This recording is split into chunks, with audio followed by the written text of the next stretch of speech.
Hey guys, welcome back to the Drone Camp Shop. I'm Justin Davis, and I'm going to give you another thorough review today. Hopefully you had a good weekend. It's Monday, and we're going to look at the Furibee FUUTON 200. And a lot of you guys that watch my channel, you know that I love 200 size quads. This is a 5-inch quad running 40-50 props. You have some pretty nice race spec components on here. And before I get started into too much detail about this quad, I'm going to tell you right out of the gates, this thing is awesome. I flew it at the field in front of the guys the other day around other FPV racers that build custom multi-rotors for multi-GP racing, and they were pretty impressed with this. The first battery that I flew on it, very lightweight, power to weight ratio is really good, extremely high punch outs, great response on 4S, and these 2205, I believe they're 24 or 2500 kV motors.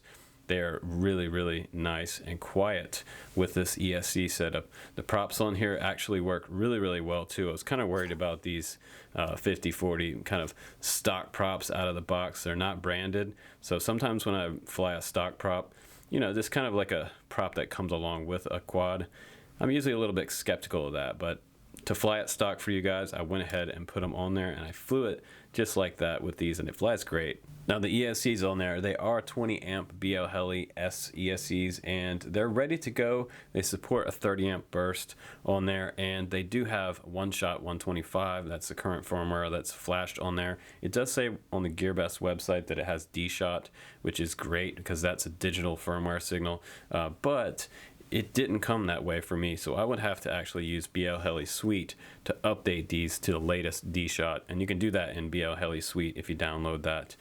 You might be able to find a tutorial on that on YouTube somewhere. Now let's go ahead and talk about what makes this quad relevant for today's FPV racer, and I'm talking like right up to the minute with high spec race components on here.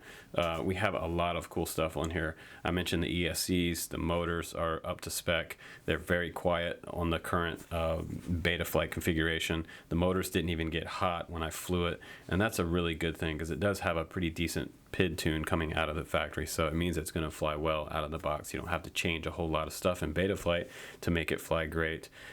Another thing, there's a lot of details on this quad that make it special and make it very relevant and current. One of those things is that they have low profile nuts. That's just one of the most basic things right here, because older nuts, they're a little taller, and these newer ones are a little lower profile, so it allows you to put varying different sizes of props on here. Sometimes props come a little taller, but this is pretty much the standard height on a prop. But low profile nuts are very relevant on a lot of race quads.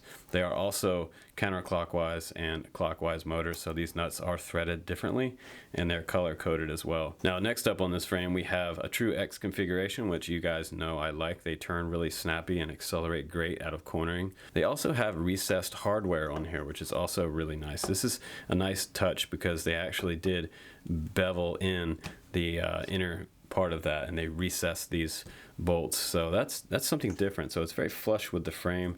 You don't have a lot of bolts sticking out on the frame a lot of places, so it's 4 bolts on the very top to release this entire top part and get to your flight controller or your receiver. To put receiver on was actually pretty easy. I just soldered off these 3 points here on the side of the board and soldered on my own ESC wires right here. And I'm using an X4R FR Sky receiver. It fits right up in there, kind of on an angle that you see right here up toward the back. I had no problem getting that in there. Just covered it in some heat shrink so I don't have any shorts.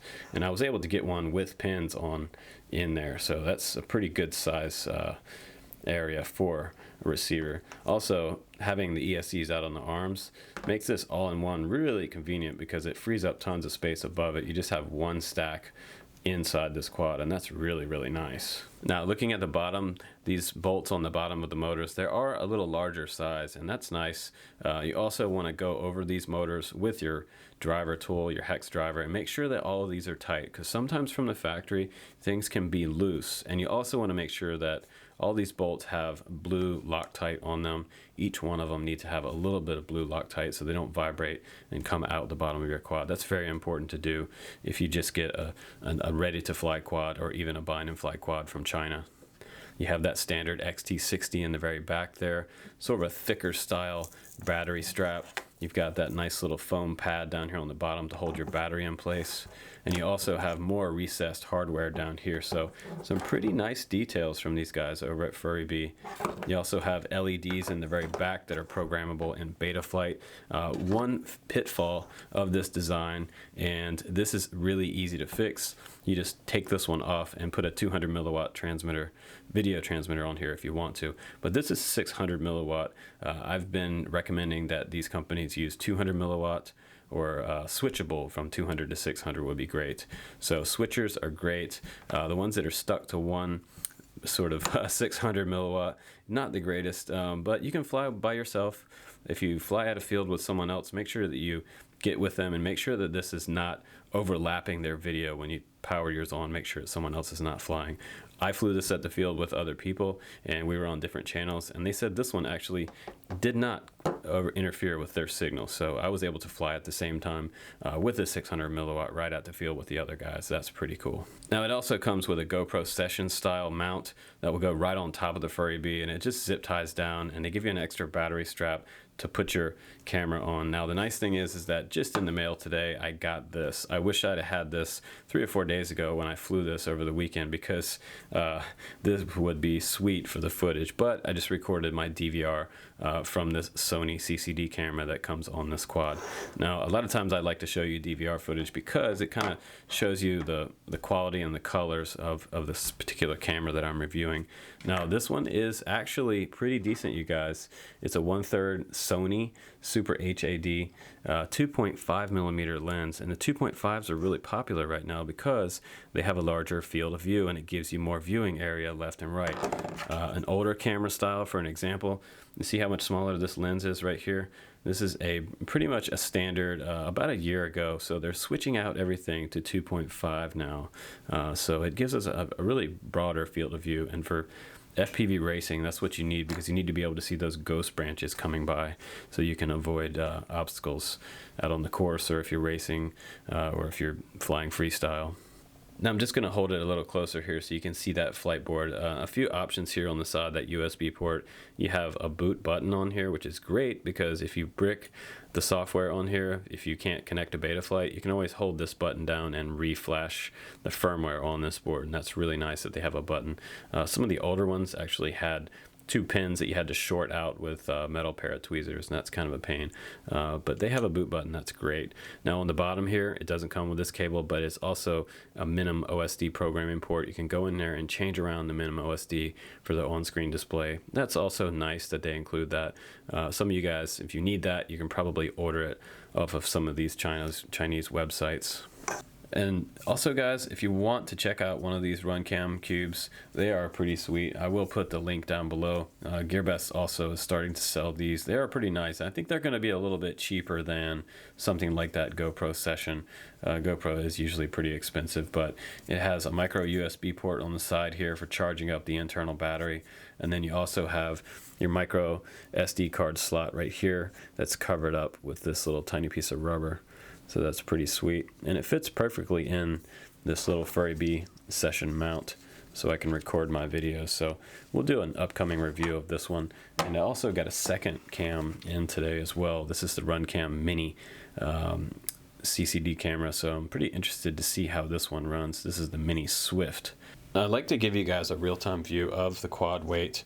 So we'll give you the quad without the battery on there, with the props on, the nuts, and that X4R receiver. And I'm getting 275 grams, so under 300 grams. That's why this power to weight ratio on this quad is so great. It's through the roof on the power punch out full throttle. Now we'll go ahead and set that camera on there. And that's that Runcam Session style camera, 357 grams with that on there. Let's put the battery on there by itself. Say we're going to run the camera. So the battery on the quad, if you wanted to fly it just like that, is 446 grams. Now we'll add that Runcam GoPro Session style camera on there with the mount and the strap, and that's 527 grams. That's pretty light, you guys, so it's very relevant to what's popular in the race community right now. Now let's go ahead and take that stuff off, and let's talk about some final thoughts on this quad before we go out to the field and do some freestyle with this one.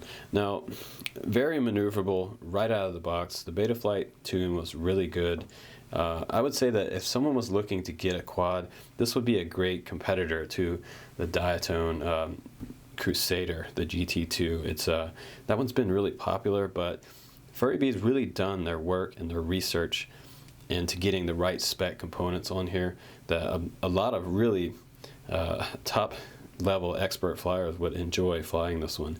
And you can tell that right when you fire this one up at the field.